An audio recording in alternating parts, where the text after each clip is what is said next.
Baik, Assalamualaikum warahmatullahi wabarakatuh. Alhamdulillah, wassalatu wassalamu ala rasulillah wa ala alihi wa sahbihi wa mawalah amma ba'd. Ikhwati fillah, usikum wa iyaya nafsi bitaqwallah. Faqad qala Rabbuna azza wa jalla fi muhkami tanzilih, ya ayyuhalladzina amanu ittaqullaha haqqa tuqatih wa la tamutunna illa wa antum muslimun. Alhamdulillah, bersyukur kepada Allah, malam hari ini dijumpakan kembali di majelis rutin Ar-Rihlah malam Jum'ah yang bergeser ke malam Sabtu. Karena udah Buyung baru pulang dari Parung hari Jumat sore. Dengan pula Mas Seno sekalian mengangkut keluarga dari Depok ke Bekasi. Alhamdulillah, malam hari ini kita dipersemai kembali dengan para sesepuh, ya, Pak Haji Untung yang menyediakan tempat. Ya. Jazakallah khairan. Ya, semoga Allah Ta'ala memberikan balasan yang lebih baik dan berlipat ganda untuk beliau. Dan Mbah Tamto, ahlan wa sahlan, ada Pak Yanto yang namanya sudah cukup akrab, ya. Ya karena di dekat sini dulu ada Pak Yanto, ada Pak Suyanto dan sebagainya. Jadi nama yang cukup populer Pak Yanto. Udah Buyung, kemudian udah di Mas Seno dan Mas Dwi. Semoga Allah Ta'ala merahmati kita semuanya di malam hari ini dan kajian kita yang sudah libur 2 pertemuan dan pertemuan kemarin sebagai pembuka untuk pertemuan baru dengan menyepakati kitab yang kita bahas, ya, yaitu satu pasal dari Bulughul Maram min Adillatil Ahkam. Kitab Bulughul Maram, buluh itu sampai, ya, atau wusul, artinya semana dengan wusul, al-maram ma yuramu, apa yang diinginkan. Jadi kitab yang diharapkan bisa menyampaikan kepada sesuatu yang diinginkan oleh seorang muslim, bisa menegakkan ibadah kepada Allah Subhanahu wa Ta'ala dengan benar, min adillatil ahkam, dari dalil-dalil hukum, yaitu hukum, persoalan hukum di dalam syariat Islam, namun ditutup dengan Kitabul Jami'. Kitabul Jami' itu bukan satu kitab tersendiri, ya kan? Jadi dalam kitab-kitab Arab nanti kalau di kita disebut dengan pasal, kumpulan bab-bab disebut dengan, ya, kitabun, ya, disebut dengan, nanti diistilahkan dengan kitabun. Kitab seperti Kitabut Thaharah, nanti di bawahnya terdiri dari beberapa bab. Dan penutup dari pasal yang ada di Bulughul Maram ditutup dengan namanya Kitabul Jami', kitab pelengkap. Al-Jami' itu yang melengkapi, yang mencakup, ya, atau yang menyempurnakan daripada bab-bab sebelumnya yang di dalamnya terdiri dari beberapa bab, ya. Terdiri dari beberapa bab yang kemudian disebutkan di dalam Tawdihul Ahkam yang kemudian dirinci oleh Syekh Abdullah bin Abdurrahman Al-Bassam.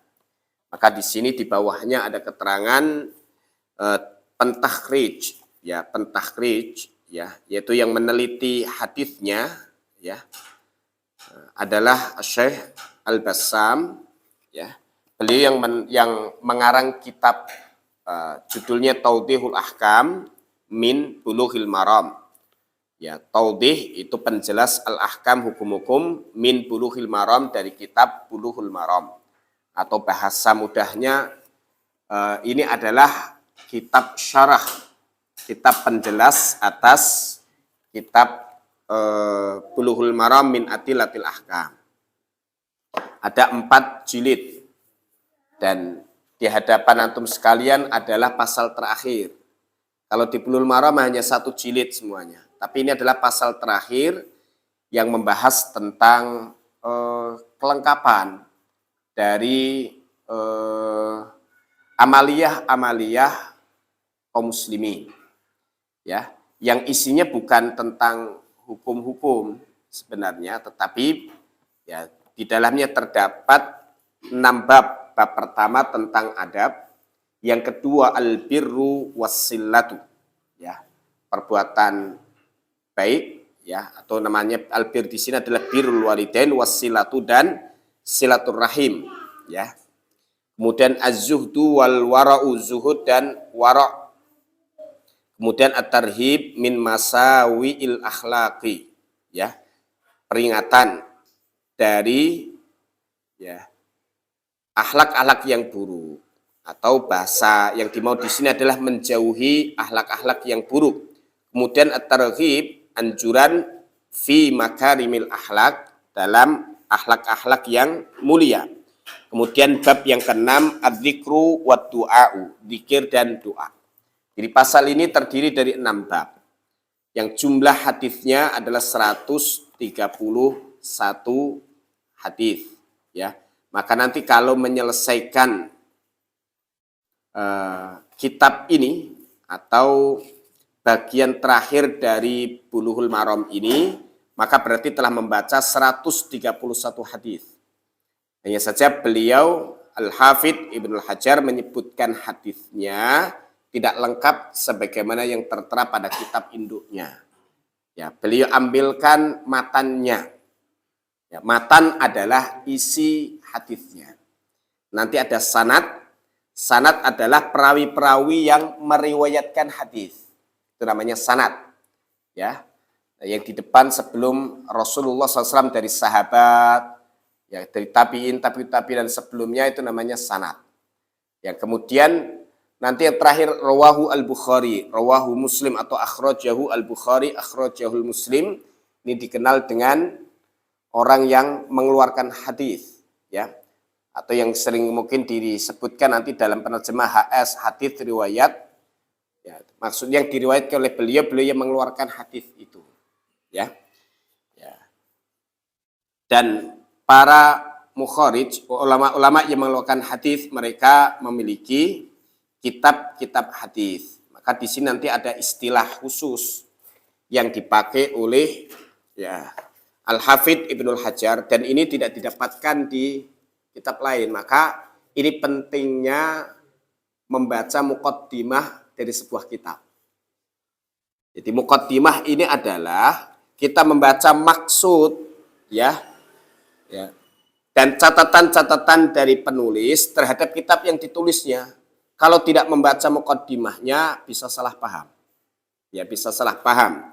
Maka beliau sebutkan nanti dalam periwayatan ada diriwayatkan oleh sab'ah, oleh imam yang 7. Ya. Nanti ada yang diriwayatkan oleh al-khamsah, imam yang 5. Ya. Kalau yang disebutkan nama-namanya langsung tidak perlu untuk kita bahas lagi. Jelas rawahu al-Bukhari atau rawahu Muslim, rawahu akhrajahu at-Tirmidzi. Tapi nanti di kitab ini ada beberapa istilah, ya. Di muqaddimah disebutkan atau tidak. Karena saya bawa buku catatan yang berbeda. Kalau di kitab aslinya nanti Al-Hafidh Ibnul Hajar menjelaskan, ya, tentang catatan beliau, ya, penjelasan beliau terhadap isi daripada kitab ini. Dan sepertinya di dalam kitab ini yang terjemahan dibeli oleh Dwi tidak disebutkan, tapi yang saya punya yang kecil ini dibuat panduan juga di Marhamah Rabbani untuk santri-santri homeschooling yatim dan duafa. Ya, sebelumnya kami pakai Arba'in Nawawiyah 42 hadis, dilengkapkan jadi 50 hadis, dan hadisnya lebih panjang per hadisnya, tapi merasa agak keberatan, maka dan beberapa santri waktu itu, ya, karena santri baru dan dari keluarga yang tidak terdidik, ya, maka banyak yang belum bisa baca Arab, ya. Maka dipilihkan yang lebih mudah untuk dibaca. Ya, mungkin saya pilihkan kemudian kumpulan hadis di Kitabul Jami' dari Bulughul Maram, karena memang isinya adalah hadis tentang adab dan akhlak, ya. Yang ada 131 hadis. Ya, jadi kalau baca ini berarti telah membaca 130 hadis. Kalau jamaah rihlah menghafal juga berarti selesai kitab ini hafal 131 hadis. Dan pentingnya membaca hadis serta berharganya membaca hadis dan juga memiliki hafalan hadis, kita akan bisa merasakan ya dan hanyut ya seperti kita membaca apa yang dibaca Rasulullah Sallallahu Alaihi Wasallam ya, sehingga nanti seolah kita seperti orang yang dibacakan atau disampaikan hadis ini oleh Rasulullah SAW kepada kita ya. Disinilah nanti letak konsekuensi salam warahmatullahi wabarakatuh ya, akidah kita terhadap Rasulullah Sallallahu Alaihi Wasallam, yaitu mencintai beliau Sallallahu Alaihi Wasallam, dan cinta kepada Nabi Sallallahu Alaihi Wasallam min usuliddin, termasuk pokok ajaran din. Tidak ada agama ya bagi orang yang tidak cinta kepada Rasulullah Sallallahu Alaihi Wasallam ya. Maka keimanan kita kepada Rasulullah SAW harus diikuti dengan kecintaan. Ya. Diikuti dengan kecintaan kepada beliau Sallallahu Alaihi Wasallam. Ya. La yu'minu ahadukum hatta akuna ahabba ilaihi min walidihi wa waladihi wan nasi ajma'in. Tidak beriman salah seorang kalian sehingga aku lebih dicintai olehnya. Ya. Min waladihi daripada anaknya, wa walidihi orang tuanya, dan dari seluruh manusia. Bahkan 3 perkara, salasun man kunna fihi wajada bihinna halawatal iman. Ada 3 perkara ya yang wajada bihinna ya, yang didapati dalam diri seseorang. Ya, 3 hal itu wajada bihinna halawatul iman, maka dia akan mendapati manisnya iman. Salatun man kunna fi, 3 hal yang ada pada diri seseorang, maka dengan itu ia akan mendapatkan manisnya iman. Ya, akan mendapatkan manisnya iman. Yang pertama, ayyakunallahu wa rasuluhu ahabba ilaihi mimma siwahuma. Allah dan Rasulnya lebih dicintai oleh dirinya daripada selain keduanya. Wa ayyuhibbal mar'a la yuhibbuhu illa lillah. Yang kedua, ya, tidaklah ia mencintai seseorang ya kecuali dia mencintainya itu karena Allah Subhanahu wa taala. Jadi kecintaannya karena Allah. Allah mencintai orang ini atau tidak? Kalau tidak mencintai, maka saya tidak mau memberikan kecintaan kepadanya. Ya. Kemudian yang ketiga, ya, dia membenci kekufuran. Sebagaimana bencinya dia, tidak sukanya dia kalau dirinya dilemparkan ke neraka. Bahkan sebagian riwayat kebenciannya dia kepada kekufuran melebihi ya daripada tidak sukanya dia kalau dirinya dilemparkan ke neraka. Ya, maka di sini membuktikan bahwa cinta kepada Nabi Sallallahu Alaihi Wasallam ya adalah keimanan itu sendiri atau pokok daripada keimanan yang kemudian akan diikuti dengan membenarkan apa yang beliau beritakan, mentaati apa yang beliau perintahkan dan anjurkan, meninggalkan apa yang beliau larang dan beliau celah, dan tidak beribadah kepada Allah kecuali dengan apa yang beliau syariatkan. Itu 4 ya tuntutan daripada iman kepada Rasulullah Sallallahu Alaihi Wasallam sebagai utusan Allah. Yang tentu konsekuensi berikutnya adalah tadi mencintai beliau Sallallahu Alaihi Wasallam, dan kecintaan itu salah satunya adalah dibuktikan dengan mencintai sunnah Nabi Sallallahu Alaihi Wasallam. Mencintai apa yang beliau sampaikan, ya, apa yang pernah beliau baca yang kemudian diabadikan oleh para ulama-ulama kita yang terkumpul dalam kitab-kitab hadis, ya. Maka ini momen Rabiul Awal, momen ya untuk kaum muslimin menampakkan cintanya kepada Nabi Sallallahu Alaihi Wasallam, karena di Rabiul Awal ini terjadi 3 peristiwa besar terkait dengan Rasulullah Sallallahu Alaihi Wasallam. Yang pertama adalah lahirnya beliau ke dunia ini. Lahirnya beliau ke dunia ini. Hanya saja para ulama berbeda pendapat. Ya. Mayoritas berpendapat di 12 Rabiul Awal. Ini dikuatkan oleh Imam Ibnu Katsir. Ada yang berpendapat tanggal 2 Rabiul Awal. Ada yang berpendapat tanggal 8. Ada yang berpendapat tanggal 9. Dan tanggal 9 ini yang dikuatkan oleh Syekh Safiyur Rahman Al-Mubarakfuri dalam Ar-Rahiqul Maktum. Ya. Lalu di 12 Rabiul Awal terjadi peristiwa besar terkait dengan Rasulullah Sallallahu Alaihi Wasallam, yaitu hijrahnya beliau dari Makkah ke Madinah. Itu di Rabiul Awal. Kemudian yang ketiga adalah wafatnya Rasulullah Sallallahu Alaihi Wasallam juga di Rabiul Awal. Dari Senin 12 Rabiul Awal tahun 11 Hijriah, ini pendapat yang paling masyhur. Dan ini pendapat yang dikuatkan oleh banyak para ulama ahli tarikh, ya. Sehingga saatnya kemudian di Rabiul Awal ini kita ya mengenang Nabi Sallallahu Alaihi Wasallam dan mengupdate serta kemudian meningkatkan kecintaan kita kepada beliau Sallallahu Alaihi Wasallam. Dan alhamdulillah kita diberikan kesempatan di Rabiul Awal ini memulai kajian dengan membaca hadis Nabi Sallallahu Alaihi Wasallam. Dan untuk kajian kita mungkin nanti agak berbeda dengan kajian di Kitab Tauhid alladzi huwa haqqullah 'alal 'abid. Di sini nanti saya baca Arabnya, dan saya minta nanti sebagian juga ikut membaca Arabnya supaya terbiasa juga membaca hadis Nabi Sallallahu Alaihi Wasallam.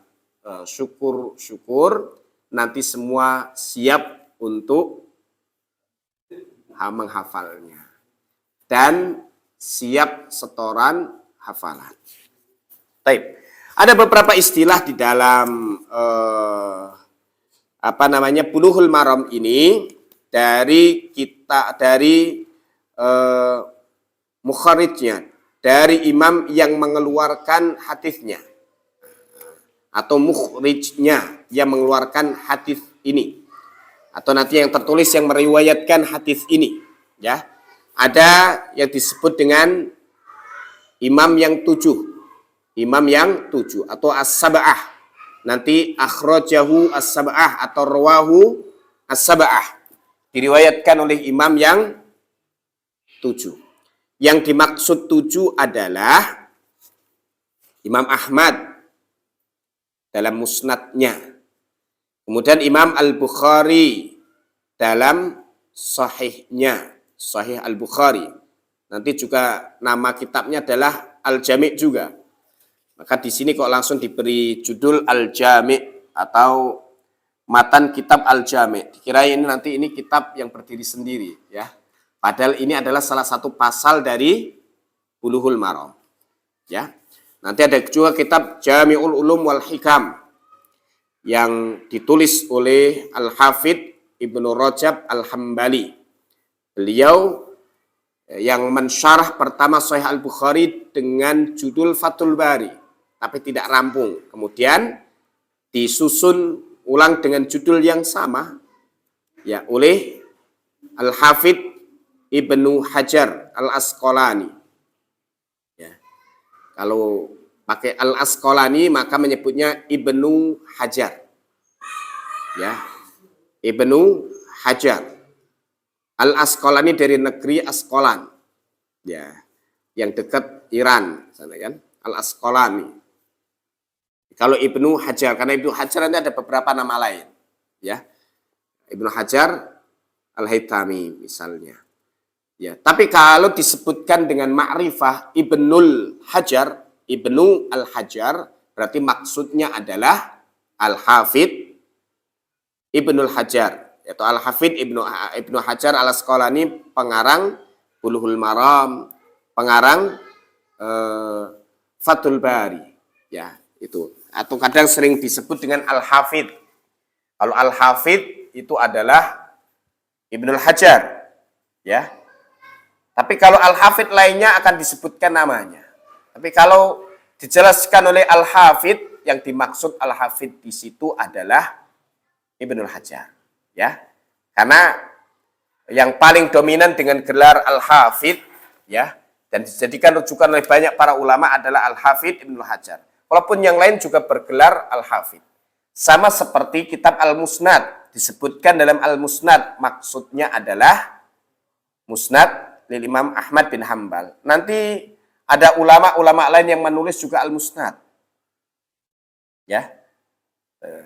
Maka kalau ulama lain maka akan disebut di ada Musnad, misalnya Imam Asy-Syafi'i, ya.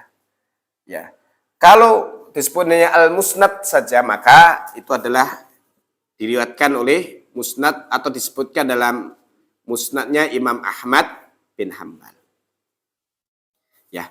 Tapi ulama yang 7 adalah Imam Ahmad yang dengan kitabnya Al-Musnad. Ya, Al-Musnad lil Imam Ahmad. Ya. Kemudian yang kedua Al-Bukhari. Ya, maka penyebutan riwayat yang benar menyebutkannya adalah Al-Bukhari. Ya, karena nama Al-Bukhari dikata Bukhara. Setiap orang yang dari kota Bukhara ini adalah Al-Bukhari, ana Bukhari. Tapi yang dimaksud Al-Bukhari di sini berarti bentuknya ma'rifah, orangnya diketahui. Oh, itu berarti Imam Al-Bukhari. Kemudian Imam Muslim dalam sahihnya, Imam Abu Dawud dalam sunannya, At-Tirmidzi, An-Nasa'i dan Ibnu Majah dalam sunannya. Kalau minus Imam Ahmad ini berarti diriwayatkan oleh imam yang 6. Ini disebut nanti dengan Kutubus Sittah, kitab yang 6. Ya. Ya. Kemudian yang 6 tadi, semua kitab tadi kecuali Imam Ahmad, kemudian diriwayatkan oleh Al-Khamsah yang 5. Ya. Berarti Musnad Imam Ahmad, diriwayatkan oleh Imam Ahmad, Imam ya, Abu Dawud, At-Tirmidzi, An-Nasa'i dan Ibnu Majah. 5. Imam Bukhari dan Muslim tidak masuk di dalamnya. Kalau diriwayatkan oleh Al-Arba'ah, imam yang 4, berarti Ashabus Sunan. Imam-imam yang memiliki kitab As-Sunan. Imam Abu Dawud, At-Tirmidzi, An-Nasa'i dan Ibnu Majah. Jadi 3-4 imam ini yang punya kitab Sunan, ya, namanya disebut dengan Ashabus Sunan. Ya, kalau lihat Ashabus Sunan, pemilik kitab As-Sunan itu berarti 4 imam ini. Walaupun nanti masih ada kitab Sunan milik yang lain, tapi yang paling masyhur 4 ini. Ya, yaitu Imam Abu Dawud, At-Tirmidzi, An-Nasa'i dan Ibnu Majah. Dan ini urutan ini memang ya urutannya begitu, kastanya itu begitu. Ya. Jadi kekuatan daripada isi kitabnya adalah di urutan ini. Imam Abu Dawud, At-Tirmidzi, An-Nasa'i dan Ibnu Majah. Isi kemasyhurannya. Ya. Kemudian imam yang 3 ini adalah Ashabus Sunan, kecuali 1 Imam Ibnu Majah. Yang terakhir tidak ada Ibnu Majah. Berarti 3 urutan pemilik Sunan, yaitu Abu Dawud, At-Tirmidzi dan An-Nasa'i. Ya. Ini urutan dari kekuatan kitab. Ya.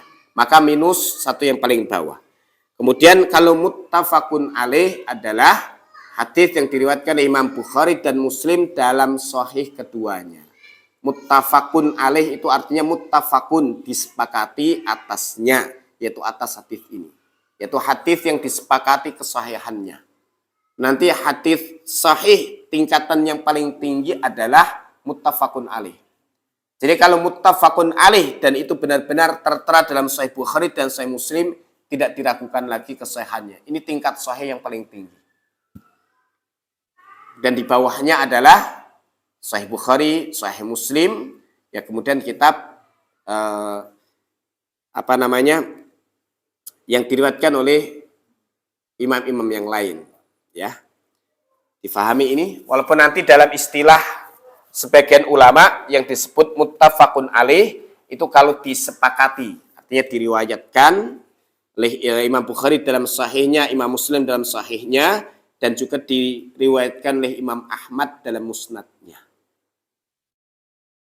Ini sebagian pendapat.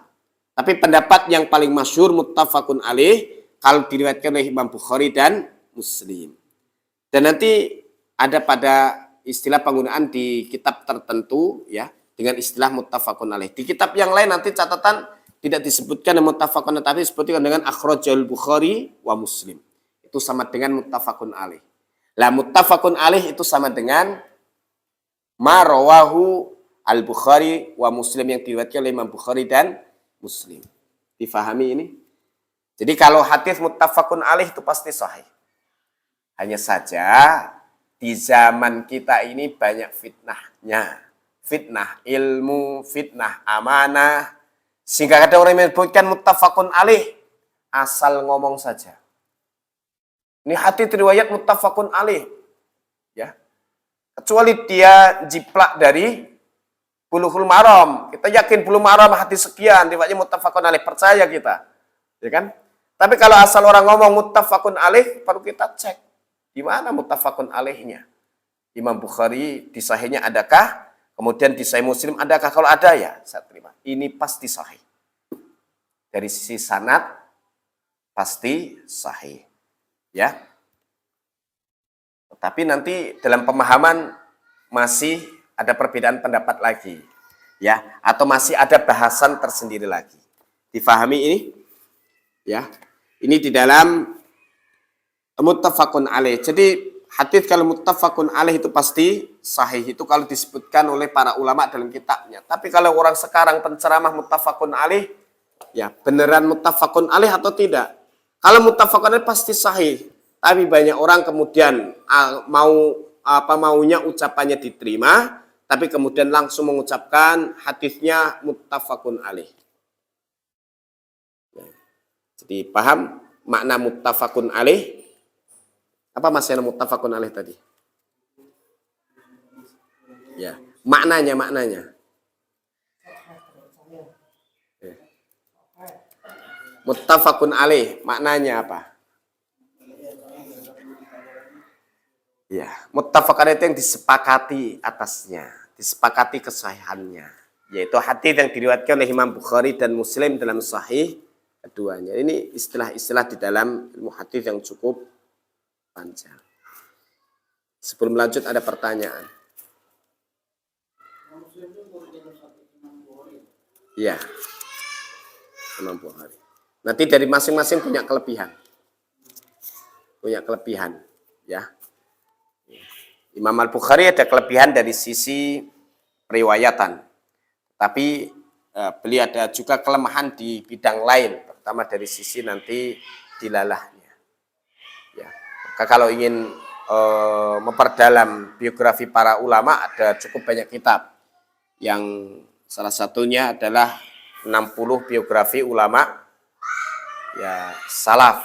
Ya itu nanti di Imam Bukhari, Imam Muslim itu dikupas tentang sosok mereka, dan ini penting kadang untuk kita baca. Maka waktu luang ya disempatkan untuk membaca biografi para ulama ya, supaya kita kan Imam Muslim seperti ini, dalam sahihnya karakternya nanti seperti ini. Jika kalau sudah seperti itu kita akan benar-benar bisa mengagumi para ulama, tidak meremehkan sebagian mereka atas sebagian yang lain, dan melihat bahwa ulama di zaman kita ini sebenarnya tidak ada apa-apanya dibandingkan ulama pada zaman dahulu. Maka ulama zaman sekarang tidak boleh untuk menjadi hakim atas ulama zaman dulu, kemudian mencela-cela dan menganggap kecil mereka. Seperti Imam Al-Ghazali, ya, Abu Hamid Al-Ghazali, ya, pengarang apa? Ihya Ulumiddin. Di zamannya beliau digelari oleh para ulama dengan Hujjatul Islam, karena kemampuan beliau untuk menyampaikan kebenaran Islam, ya. Dan itu diakui oleh ulama dunia. Lalu ada ulama sekarang yang menganggap remeh kemampuan beliau, bahkan menganggap beliau tidak paham hadis. Kata siapa? Dibandingkan dengan ulama-ulama yang zaman sekarang, kemampuan pengetahuan tentang hadis lebih dalam. Ya. Bahkan dalam Ihya Ulumuddin disebutkan ribuan hadis. Nah, ini yang perlunya kita adab kepada para ulama dan mengetahui tentang mereka. Mereka itu orangnya tawaduknya luar biasa. Ya kan? Maka kadang sebagai mereka merendah itu ya bukan berarti tidak tahu, mereka paham. Ya. Hanya saja dalam setiap fan disiplin ilmu ada para ahlinya. Ya, ada para ahlinya yang ini perlu untuk kita ketahui, ya. Maka kalau di zaman Al-Imam Asy-Syafi'i sebelum Imam Al-Bukhari, maka beliau mengatakan bahwa ashahul kutub ba'dal Quran Al-Muwatta. Kitab paling sahih setelah Al-Quran itu kitab Al-Muwatta, miliknya Imam Malik. Maka beliau dari kecil sudah paham Al-Muwatta. Sudah hafal Al-Muwatta. Ya? Ya, tebal banget. Al-Muwatta. Ini kitab hadis paling tua. Al-Muwatta lil Imam Malik.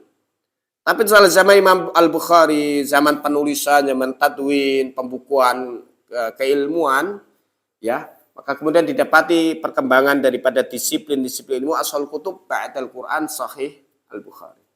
Kitab yang paling sahih setelah Al-Quran adalah Sahih Al-Bukhari dengan silsilah dahabiyahnya, rantai periwayatan emasnya. Nah, ini kan luar biasa oleh para ulama terdahulu. Sehingga para perawinya Imam Al-Bukhari itu semuanya diakui di dalam sahihnya. Perawi yang disebutkan dalam sahih itu perawi yang terpercaya. Dan sering dijadikan hujah oleh para ulama, ini adalah perawinya Imam Al-Bukhari. Maka cukup dan tidak perlu dipersoalkan lagi, dipertanyakan lagi. Ini hebatnya para ulama terdahulu dan mereka kemudian menuliskan biografi ulamanya sampai detail. Menunjukkan bahwa mereka paham betul tentang sosok ulama-ulama ini. Bahkan sampaikan fulan menyampaikan ini. Allahu Akbar, itu solehnya mereka. Maka kalau kita ngaca diri dengan mereka, dan nggak ada apa-apanya. Ya jauh sekali. Ya. Belum lagi dari sisi ibadah. Ya.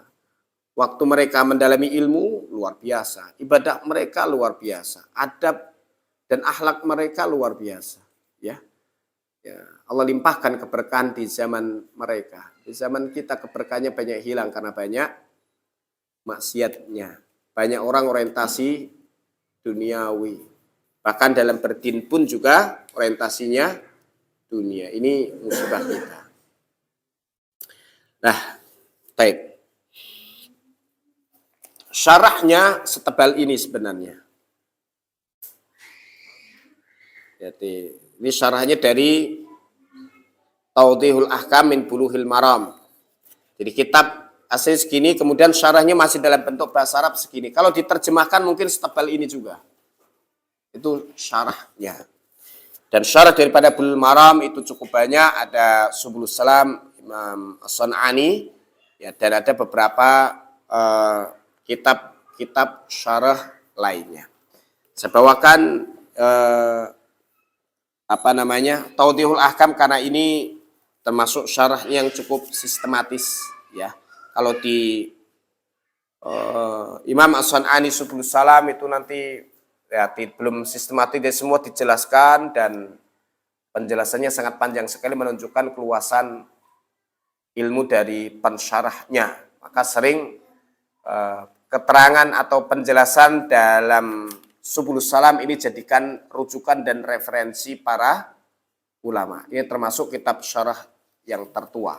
Ya. Baik, yang pertama adalah kitab Babul Adab. Bab Adab. Ya.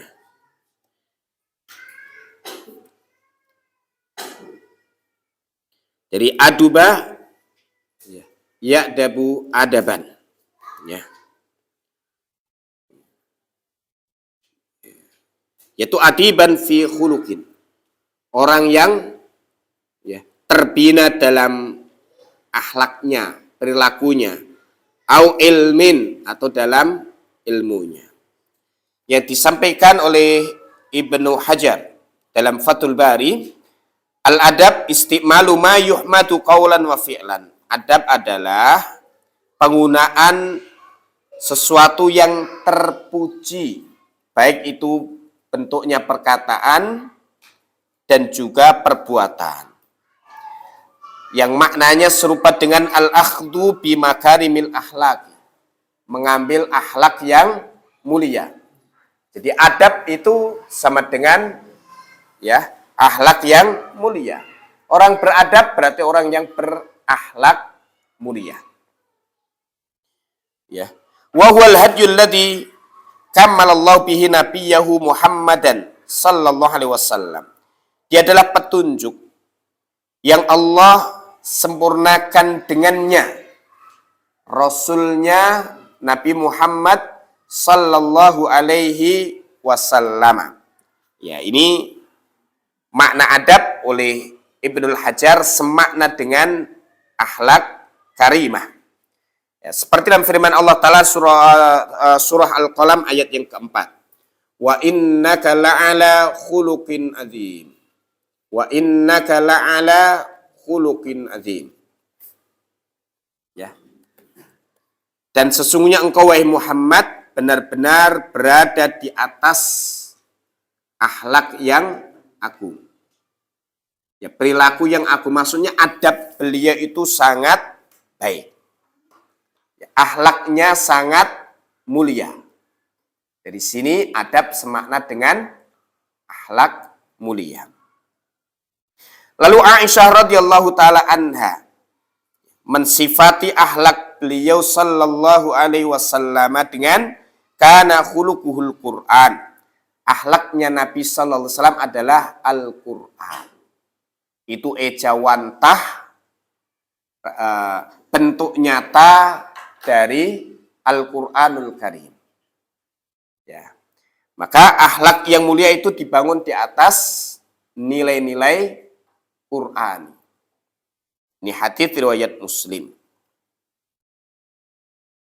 Ya. Ini berkaitan dengan bab adab. Nanti adab ya. Adab ahluddin ma'al ilmi riyadatun nafsi. Adab ahluddin bersama dengan ilmu itu melatih jiwa. Membersihkan jiwa dengan ikhlas, dengan tawakal.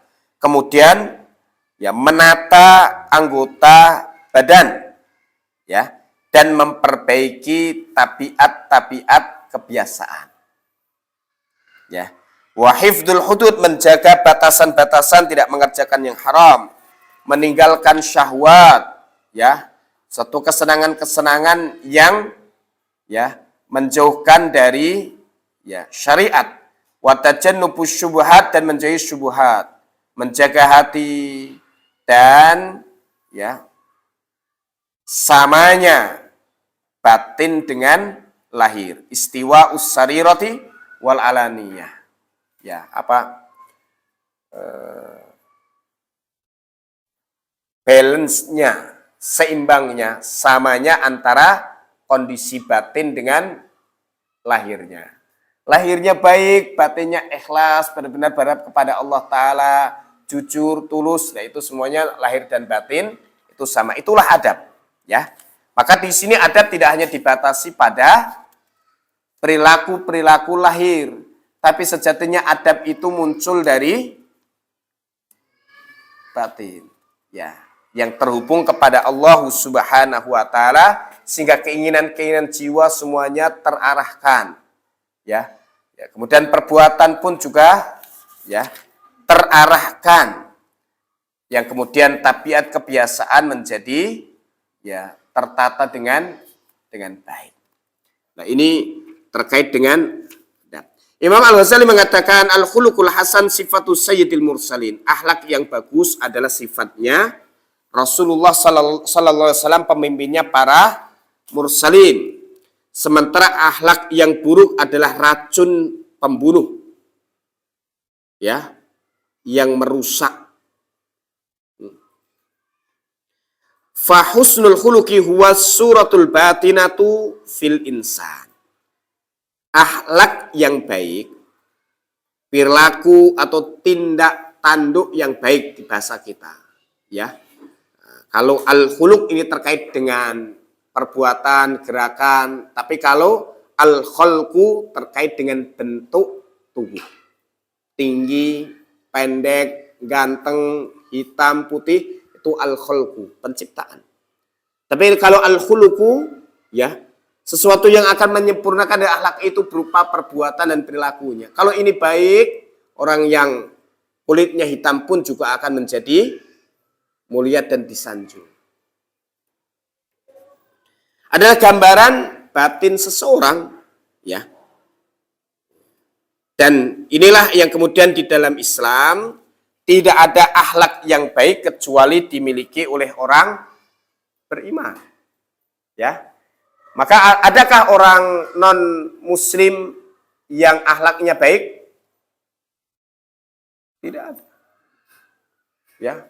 Maka kalau Paus disanjung-sanjung oleh Ngabalin, oleh beberapa tokoh-tokoh, Paus apa namanya?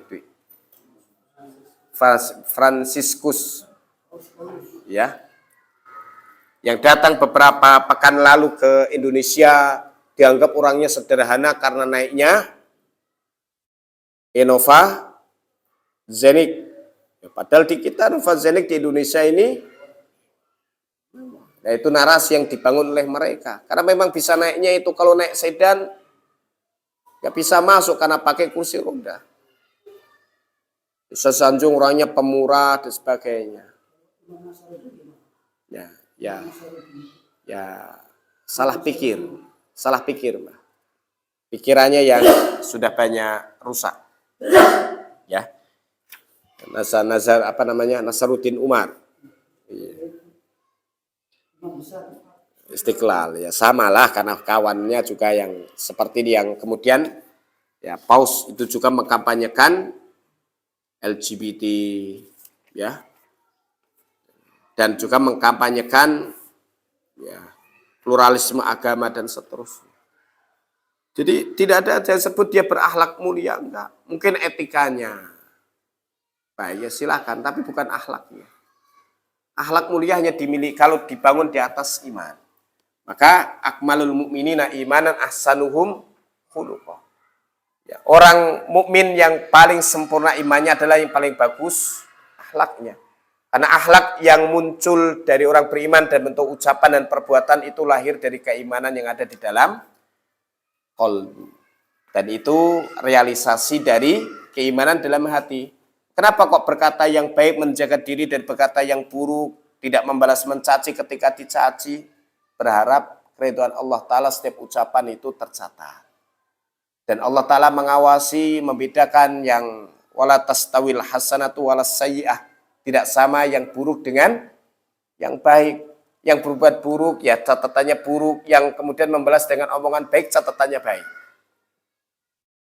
Itu, maka nanti puncak daripada akhlak salah satunya adalah membalas keburukan orang dengan kebaikan. Dan ini tidak akan bisa didapatkan kecuali oleh orang yang punya iman yang kokoh di dalam hatinya. Yang tidak ada yang tiada dia inginkan kecuali balasan baik dari Allah Subhanahu wa taala. Taib, barakallahu fikum. Ini pada pasal tentang adab. Lalu adab dan akhlak, ya, yang disampaikan oleh Syal Bassam, laukanatil akhlaqu la takbalut taghyir la batulatil wasaya wal mawaid. Seandainya akhlak itu tidak bisa berubah, maka wasiat dan nasihat itu ya, tidak berguna. Maka wasiat, nasihat itu berguna karena akhlak dan adab seseorang itu bisa berubah-ubah. Sebelumnya jujur bisa jadi pendusta. Sebelumnya pemurah bisa jadi pelit. Sebelumnya pendendam bisa berubah jadi pemaaf. Atau sebelumnya orang itu pemaaf ngalah bisa jadi pendendam dan bengis. Nah, itu. Ya sama kita juga begitu. bisa berubah. Bahkan iman pun juga bisa berubah. Oleh karenanya, penting sekali untuk ya kita saling menasihati dengan akhlak-akhlak yang mulia. Sebagai pesan Nabi SAW kepada Mu'ad bin Jabal, ya Mu'ad hassin khuluqokai, Mu'ad perbaiki akhlakmu. Ya, ini yang penting untuk kita perhatikan. Ada pertanyaan? Fadol.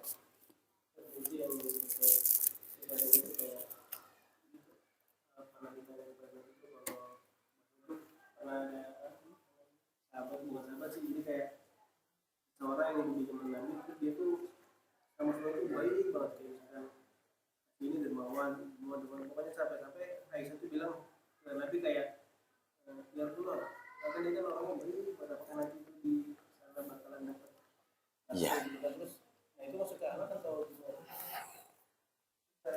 dulu enggak dia diam hanya karena baik di tapi ini nggak beriman gitu. Iya. Diriwayatkan oleh Imam Muslim dalam sahihnya tentang seorang laki-laki dari kerabatnya Aisyah radhiyallahu taala anha, namanya Ibnu Jud'an. Terkenal sebagai orang yang sangat dermawan, suka menyambung silaturahim, suka memberi makan ya dan melayani para jamaah haji. Ya. Orangnya baik sekali lah. Ya. Baik sekali, namun tidak beriman dengan risalah Nabi Sallallahu Alaihi Wasallam. Lalu Aisyah bertanya, di mana tempatnya? Beliau menjawab, finnar, di neraka. Innahu lam yakul yauma idzin rabbighfirli khati'ati yaumaddin.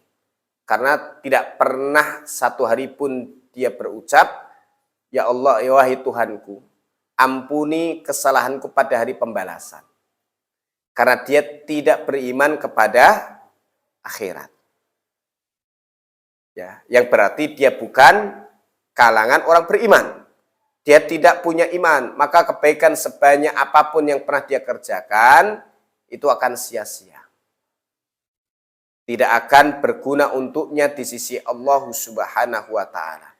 Kalau di dunia mungkin dia dapat manfaatnya, dapat balasan baiknya di dunia. Ya, seperti dilapangkan rezekinya, diberikan kesehatan, ya, dijadikan, diterima di hati orang-orang ya di dunia. Tapi di akhirat semua amalnya tertolak karena tidak punya iman, karena iman adalah syarat sah dan diterimanya amal. Maka apakah dia berakhlak mulia? Enggak, dia orang baik, tetapi baik dalam perilakunya, tapi bukan berakhlak mulia. Maka innama bu'istu liutammima makarimal akhlak, sungguh aku diutus untuk menyempurnakan akhlak, yaitu akhlak Islam yang dibangun di atas iman. Ya, ada orang yang perilakunya baik, suka bantu orang, ya. Bahkan orang-orang dikumpulin dikasih bantuan, dia difoto, orang diajak jalan-jalan, disenengin kayak para caleg, ya, atau sekarang ini berarti calon pemimpin-pemimpin daerah. Tapi di hatinya ya, yang diharapkan bukan ridho Allah Subhanahu wa taala. Ya, bukan balasan di sisi Allah taala, bukan balasan di akhirat yang dia mau dunia dan mendapatkan imbal balik duniawi. Ya. Apakah kemudian perbuatan-perbuatan dohirnya tadi diterima oleh Allah taala? Ya tentu tidak. Jika dikerjakan bukan karena Allah taala, apakah dia orang baik? Ya bukan orang baik dalam kacamata Islam. Ya, artinya baik secara akhlak, berarti orang mukmin, orang soleh, mungkin orang baik. Maka berbuat baik, perbuatan baik itu bersifat fitrah. Bantu orang susah, yang bantu bukan orang beriman saja. Itu fitrah, semua orang itu bantu orang lain itu baik. Maka ini namanya nilai kebaikan yang universal. Lalu di dalam Islam diakui itu. Namun Islam mengarahkan bukan hanya lahirnya, batinnya yang paling utama. Nah, itu disebutkan dalam surah An-Nisa ayat yang ke-114. Ya. La khairu fi katsirin min najwahum illa man amara bi shadaqatin aw ma'rufin aw islahim bainan nas. Wa may yaf'al dzalika ibtigha'a mardatillah fasawfa nu'tihi ajran azimah. Nah, dibaca Mas Irawan. Tidak ada kebaikan dari banyak pembicaraan rahasia mereka, kecuali pembicaraan rahasia dari orang yang menyuruh orang bersedekah atau berbuat kebaikan atau mengadakan perdamaian di antara manusia. Dan siapa yang berbuat demikian karena mencari keridhaan Allah, maka kelak kami akan memberinya pahala yang besar. Ya. Ini pengakuan Islam terhadap nilai-nilai kebaikan yang bersifat universal. Ya. Bisik-bisik ngobrol-ngobrol mereka, rapat-rapat mereka, nggak ada nilai baiknya. Kecuali orang yang amara bisadaqah, memerintahkan untuk bersedekah, bantu orang susah, nyentuhin anak yatim, ya, bantu orang yang pailit supaya bisa ya berjualan, berbisnis lagi. Apakah ini hanya orang Islam yang mengerjakan? Bukan. Ya, bahkan ada NGO asing yang dikelola oleh non-muslim yang bergerak di bidang ini. UMKM dan semisalnya, gitu kan. Ilaman amara bi shadaqah, kecuali memerintahkan untuk sedekah, ya. Atau menyuruh berbuat baik, ngajak kerja bakti, bersihkan got, ya. Kemudian mengumpulkan sampah. Ya. Apakah yang mengerjakan ini hanya orang Islam? Ya. Apakah perbuatan ini perbuatan yang baik di dalam Islam? Ya baik. Bahkan di luar Islam juga baik. Apalagi? Ya. Ilaman ma'ruf bisadaqah itu au ma'rufin, atau menyuruh yang ma'ruf, ya. Menyuruh berbuat baik. Au islahim bainan nas, atau mendamaikan di antara orang, ya, dua anak-anak yang tawuran didamaikan. Ya. Tetangga yang ribut didamaikan. Baik atau tidak ini? Itu semua baik. Dan kalau dikerjakan oleh orang non-muslim, ya jangan nilai dia telah berbuat buruk, dia telah berbuat baik. Perbuatannya perbuatan baik, maka tidak dicela dengan perbuatan itu. Orang bantuin orang lain malah dicela. Perbuatan apa itu? Enggak baik, kamu orang kafir enggak usah melakukan ini, enggak ada gunanya. Ya ada gunanya. Ya. Orang dibantu enggak ada gunanya? Ada gunanya dalam urusan dunia. Lingkungan bersih ada manfaatnya? Ada manfaatnya. Ada manfaatnya, tapi urusan duniawi. Tapi siapa yang mengerjakan semua itu karena mencari keridhaan Allah, fasaufa nu'tihi ajran azima. Kami berikan untuknya ganjaran yang besar. Syaratnya apa? Mengerjakan semua itu lillah. Itu tidak akan dimiliki kecuali orang beriman. Begitu. Itu maka anugerah istimewa Allah Ta'ala untuk kita adalah keimanan ini. Ya, sehingga dengan keimanan ini kita bisa mengerjakan ketaatan-ketaatan sehingga akan membersihkan jiwa, melapangkan dada dan seterusnya. Ini muqaddimah dari Tawdihul Ahkam pada bab al-adab, bab tentang adab. Nah, 20:45. Sudah ngantuk atau belum? Ya, saya sebenarnya lebih suka kita mobile, jadi tidak duduk saja. Ya, baik. Bab yang pertama. Di sini halaman berapa ini?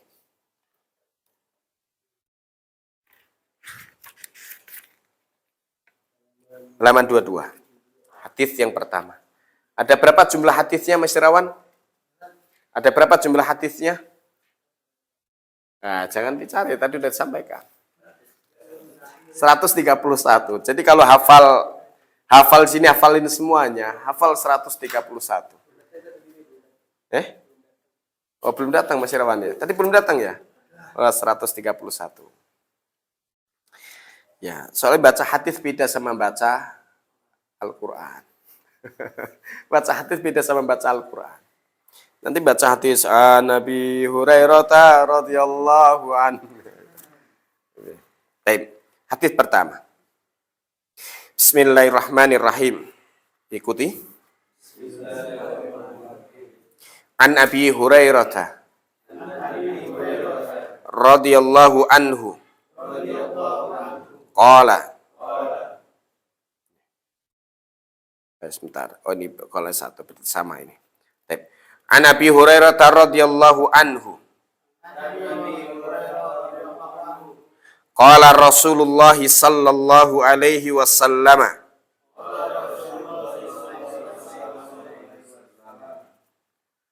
Hakul muslimi 'alal muslimi sittun. Idza laqitahu fasallim alaihi. Wa idza ta'aka fa'jibhu.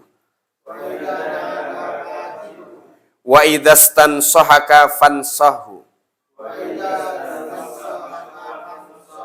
Wa idza stansahaka langsung hamzah wasl enggak dibaca. Wa idza stansahaka fansahhu. Wa idza atasa fahamidallaha fasammithu. Wa idza marida fa'udhu. Wa idza mata fatba'hu. Iya. Ya terus dalam Bulughul Maram walaupun nanti sebagian terbitan ditulis dengan fattabi'hu. Ya. Tapi yang benar adalah fatba'hu. Baik. Ya. Rawahu Muslim. Baik. An Abi Hurairah radhiyallahu anhu. Ya, sama-sama 1 2 3. Qala Rasulullah sallallahu alaihi wasallam. Hakul muslimi 'alal muslimi sittun. Idza laqitahu fasallim alaihi. Wa idza ta'aka fa'jibhu. Wa idza stansahaka fansahu. Wa idza atasa fahamidallaha fasammithu.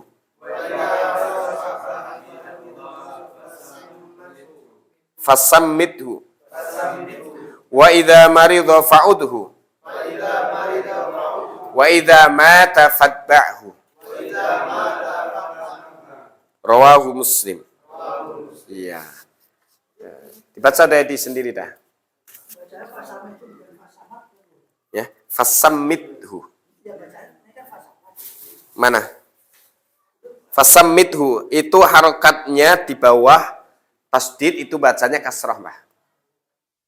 Kasrah. Jadi sama seperti itu ditaruhnya di bawah mim. Nanti di Al-Qur'an sebagian terbitan juga begitu. Ya, fasammithu itu harokatnya di bawah tasdid, maka dibacanya kasrah. Fasammathu artinya lain. Ya. Karena itu dari fi'il madinya sammata yusammitu tasmitan. Kalau ini fi'il amr, maka fi'il amrnya adalah sammit, ya. Kalau sammat nanti menjadi fi'il madi lagi. Ya, maka ini jadi fi'il amr, kata perintah fasammithu. Maka bertasmitlah kepadanya. Dibaca dan mulai dah. Bismillah. An Abi Hurairah radhiyallahu anhu qala Rasulullah sallallahu alaihi wasallam Iya. Aqul muslimi 'alal muslimi sittun. Idza laqitahu fasallim alaihi. Wa idza da'aka fa'ajibhu. Wa idza stansahaka fansahhu. Wa idza 'atasa fahamidallaha fasammithu. Wa idza marida fa'udhu. Wa idza mata fasbahhu. Rawahu Muslim. Ya, agak sulit kan? Nabi Hurairah radhiyallahu anhu qala Rasulullah sallallahu alaihi wasallam hakul muslimi 'alal muslimi sittun idza laqitahu fasallim alaihi wa idza ta'aka fa'jibhu wa idza stansahaka fansahu wa idza atasa fahamidallaha fasammithu wa idza marida fa'udhu wa idza mata fatba'hu. Rawahu Muslim. sudah hafal 20 tahun yang lalu. Karena di pondok ini hafalannya. Ya. Baik, dibaca tarjamahnya. Mas Eno. Dari Abu Hurairah dia berkata, Radhiyallahu anhu. Itu nggak bisa dibaca kecuali orang yang hafal. dari Abu Hurairah dia berkata, Rasulullah SAW bersabda, hak seorang muslim yang satu terhadap muslim yang lain ada 6. Bila engkau berjumpa dengannya, katakanlah salam untuknya. Bila dia mengundangmu, maka penuhilah. Bila dia meminta nasihat darimu, maka berilah nasihat. Bila dia bersin dan mengucapkan alhamdulillah, maka bacakan untuknya yarhamukallah. Maka doakanlah. Maka doakan untuknya yarhamukallah. Bila dia sakit, maka jenguklah. Dan bila dia meninggal dunia, maka hantarkanlah jenazahnya. Riwayat Imam Muslim. Ya. Malam ini Pak Aris atau namanya Pak Arif ya wafat. Pak Sugiono ya. Pak Sugiono. Pak Aris belakang masjid. Sampingnya Pak Sukadi dulu ya. Bensin. Wafat Pak Sugiono. Tapi masyhurnya Pak Aris. Karena anaknya Aris. Dan sakit beberapa hari dirawat. Ghafarallahu lahu wa rahimahu. Maka nanti kita sama-sama setelah dari taklim sini kita ke sana. Karena istri beliau ini termasuk ikut kajian di kajiannya ibu-ibu. Dulu istrinya ikut kajian di Syiah, tapi kemudian pindah dan alhamdulillah ngaji bersama saya di di Kafling ya, dan sudah absen cukup lama karena suaminya sakit. Ya, sudah sepuh-sepuh semua. Ya, tape ini kita baca hadisnya dan insya Allah pekan depan kita baca syarahnya, kayaknya akan lebih memungkinkan. Kalau malam hari ini kayaknya agak berat dan nanti dicoba untuk dihafalkan, distorkan di pekan depan insya Allah. Jadi kalau yang nggak bisa setoran juga nggak apa-apa. Tapi coba kita punya simpanan hadis di benak kita ya.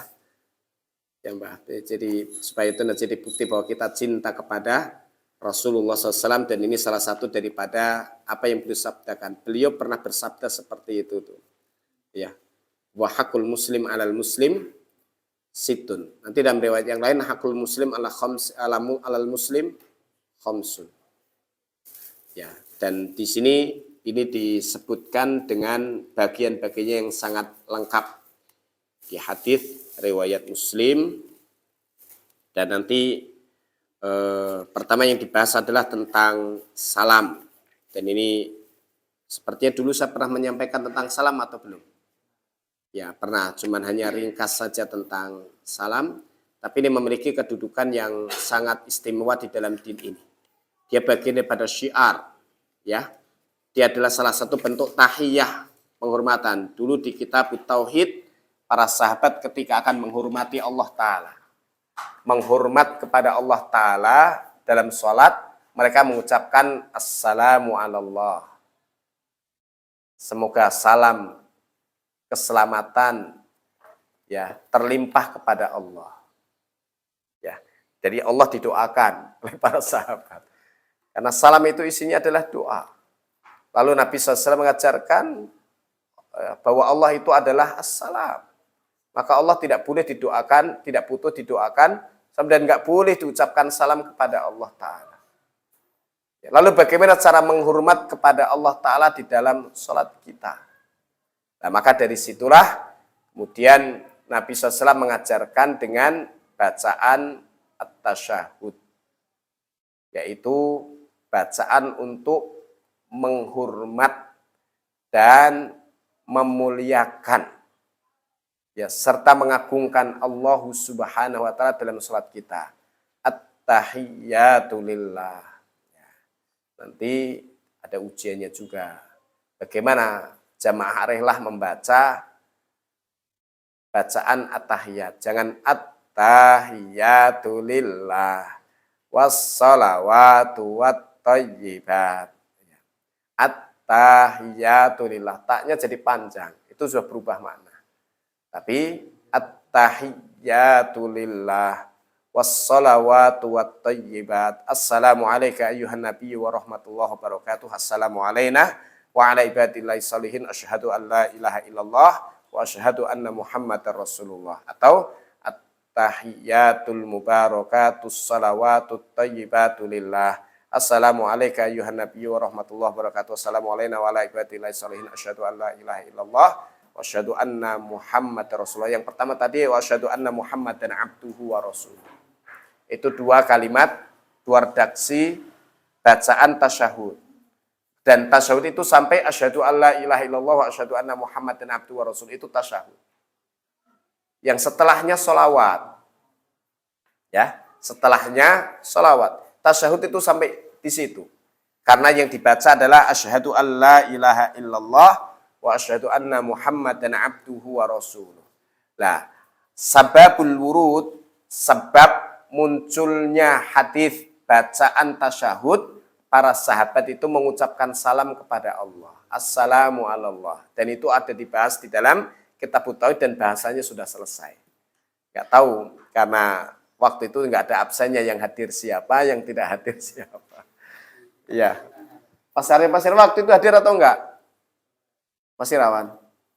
Pas bahasan itu dulu. Iya. Lupa enggak? Iyalah, itulah. Jadi penghormatan. Jadi kalau seseorang muslim menghormati kepada yang lain itu dengan salam.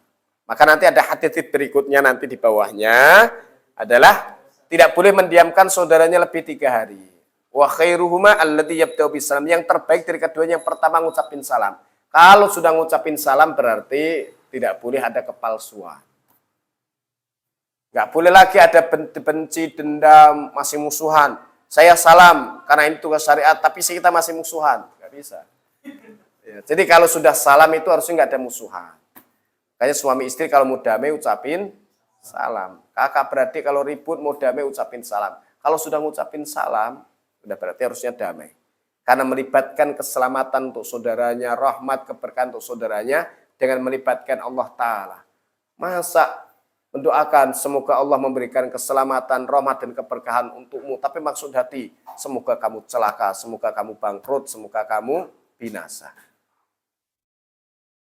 Ya, maka nggak boleh seperti itu. Maka kalau sudah salam berarti harus damai. Ya, kalau belum damai ya diem-dieman. Kalau diem-dieman nggak ngucapin salam berarti masih musuhan. Gitu. Ya, orang Islam tuh gampang sekali damai. Maka dari sini nanti ya apa yang disampaikan oleh Syekh Al-Bassam, ad-dinul islami dinul mahabbah. Agama Islam itu agama cinta. Tidak beragama kalau orang tidak punya cinta. Jadi agama Islam itu agama cinta. Ya ada ya. Jadi cinta bukan hanya pas masih muda, semakin tua dia semakin kuat cintanya. Wal mawaddah wal ikha, agama mawaddah, agama kasih dan agama persaudaraan. Kalau orang muslim itu mesti bersaudara dengan sesama muslim. Gitu. Ini makanya di sini seorang muslim diikat dengan yang lainnya dengan hak dan kewajiban ini. Ya. Yahutsu 'alaiha wa yurahibu fiha. Menganjurkan agar kaum muslimin saling mencintai, menyayangi dan bersaudara. Itu. Lidha, oleh karenanya, fa innahu syara'al asbab allati tuhaqqiqu hadhil ghayat asy-syarifah. Syariat itu menetapkan sebab-sebab, Islam itu menetapkan syariat ya yang berupa sebab-sebab yang bisa mewujudkan tujuan yang agung ini. Maka tujuan ngucapin salam apa? Supaya saling mencintai, mengasihi dan ya bersaudara. Ya sama kalau yang sakit dijenguk. Kalau diundang, penuhi undangannya. Walaupun kalau nggak punya duit, ya datang memenuhi undangan. Sebenarnya begitu. Tapi masyarakat kita semrawut. Maka salah satu kebutuhan pokok kita itu sekarang bukan hanya sandang, pangan, dan papan. Termasuk undangan itu kebutuhan pokok. Ya, karena kalau tidak hadir ke undangan dan nyumbang, ya nama baik itu rusak. Itu kan. Jadi kayak seperti kebutuhan pokok. Begitulah. Ini mukaddimah. Kita belum masuk kepada 6 poin. Masing-masing poin punya bahasan yang cukup dalam, tapi saya hanya ambilkan dari keterangan ini saja. Kalau dibahas tuntas, saya punya beberapa tulisan tentang salam, tentang nasihat, dan sebagainya. Kita tidak bahas panjang, tapi pada beberapa di pokok-pokok saja. Barakallahu fikum. Ada pertanyaan? 2102. Kita dimulainya jam 19.30. Jadwal yang dikirimkan oleh Dwi atau Mas Edi ya? Dedi. Oh ya udah. Ya, sana. Dimulainya 7:30 supaya jam 9 kita sudah rampung. Ya kemudian pulang. Hari malam Sabtu ini ya saya dari pagi sudah ngontrol tasmik anak-anak. Jam 10 sudah siap-siap berangkat khutbah di irigasi Danita. Selesai khutbah sampai rumah, ya makan siang, kemudian langsung ke Sumarekon, ke acaranya bis asar. Di Sumarekon selesai jam 5:30, ya kemudian ke sholat maghrib di Al-Azhar, baru kemudian ke sini. Tapi alhamdulillah tadi bisa silaturahim ke tempatnya Mas Seno, temu Pak Lek Bulik karena hari Ahad besok akan berangkat umroh. Ya, semoga Allah mudahkan ya Pak Budi dan Bu Endang ya, segala urusannya dimudahkan dalam melaksanakan ibadah, dianugerahi umroh yang mabrurah. Nah, ini setiap impian orang beriman kan, menyempurnakan ibadahnya dengan ziarah ke Haramain ya, melaksanakan umroh, dan mungkin berharap semoga Allah beri kesempatan untuk berhaji ya. Tapi itu bukan kewajiban pokok sepokok sholat. Tapi bisa ke sana, alhamdulillah, bersyukur kepada Allah ya. Dan kemudian setelah ini kajian, masalah ini kita nanti sempatkan untuk takziah sebentar karena besok pagi saya ada acara juga, sekaligus kita hampir nanti baru setelah itu kita bubar pulang masing-masing. Demikian Pak Haji untuk terima kasih tempatnya. Mas Anto kemana ini? Oh gitu, ya alhamdulillah. Nanti sampaikan kepada yang lain, besok masih dibawa Mas Seno, semoga nanti ada yang datang lagi. Barakallahu fikum, subhanakallahumma bihamdika, asyhadu an la ilaha illa anta astaghfiruka wa atubu ilaik.